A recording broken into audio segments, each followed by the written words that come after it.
You're not just a tennis player, taking care of mental health. Before she was a Wimbledon semi-finalist, Amanda Anisimova was a teenage prodigy tipped to win Grand Slam titles. She reached the 2019 French Open semi-finals as a 17-year-old, stunning defending champion Simona Halep along the way, and moved inside the world's top 25. But 4 years later, Anisimova knew she needed to stop. Struggling with her mental health and burnout, she found it unbearable to be at tennis tournaments. She did not touch a racket for months. She took holidays, saw friends and family, attended her university in person for a semester, and stayed away from tennis until the itch returned. Now set to face world number 1 Aryna Sabalenka on Thursday for a place in a first Grand Slam final, Anisimova is thankful she could take the time to reset. I learned a lot about myself, my interests off the court, and just taking some time to breathe and live a normal life for a bit, the 23-year-old told BBC Radio 5 Live. What I've learned is to listen honestly to yourself, to your intuition, and what your body is telling you. With an 11-month season, players go from hotel room to hotel room around the world in a push for points and prize money. That goes alongside the psychological impact of trying to break a losing streak, the pressure of trying to win a Grand Slam, and abusive messages on social media. Matteo Berrettini, who has spent 3 years battling injuries, said it was a heavy feeling to be on court, while world number 3 Alexander Zverev said he was lacking joy both inside and outside of tennis, and had never felt this empty before. Andrei Rublev has been open about his struggles, telling The Guardian in January, external that he worked with a psychologist to stop feeling that crazy anxiety and stress of not understanding what to do with my life. He also has a new perspective. At one point, winning a Grand Slam was everything to Rublev.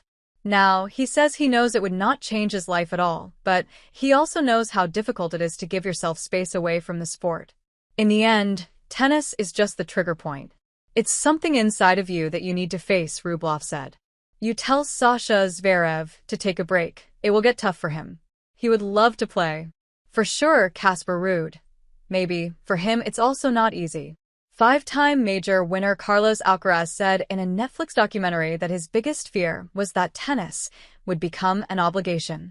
The relentless pursuit of success, the determination to clinch that long-awaited Grand Slam or to snap a losing streak against a particular player becomes a part of someone's personality, and they can find it difficult to know where tennis ends and they begin. Alcaraz makes a concerted effort to enjoy himself on and off the court. It is not unusual to see him laughing after an amazing point. Even when he was struggling against Fabio Fognini in the Wimbledon first round, he still managed to smile at his opponent's ridiculous shot-making.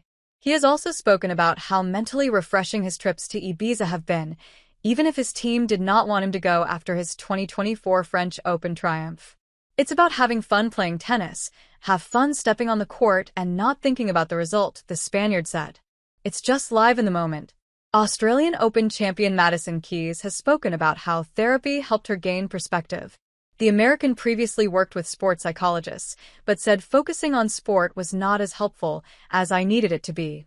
From a pretty young age, our identity becomes very wrapped up in being a tennis player, Keys said.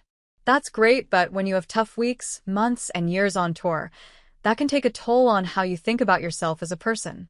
Being able to dive into that and figure out how to separate the two and know that you're not just a tennis player, you're a full person that has all of these other really great attributes and interests was a really important piece for me.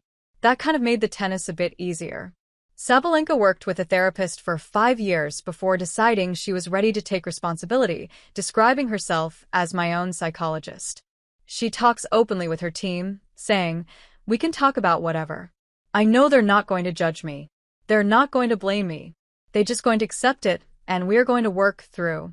Anisimova says her break was a necessary thing and put her on the trajectory she is on today. Since returning to the tour, she has won the biggest title of her career at the WTA 1000 event in Doha and broken into the world's top 10. It was something that I needed to for myself, she added. I definitely had to find my way back, really work on the fitness side, and get in my hours of training.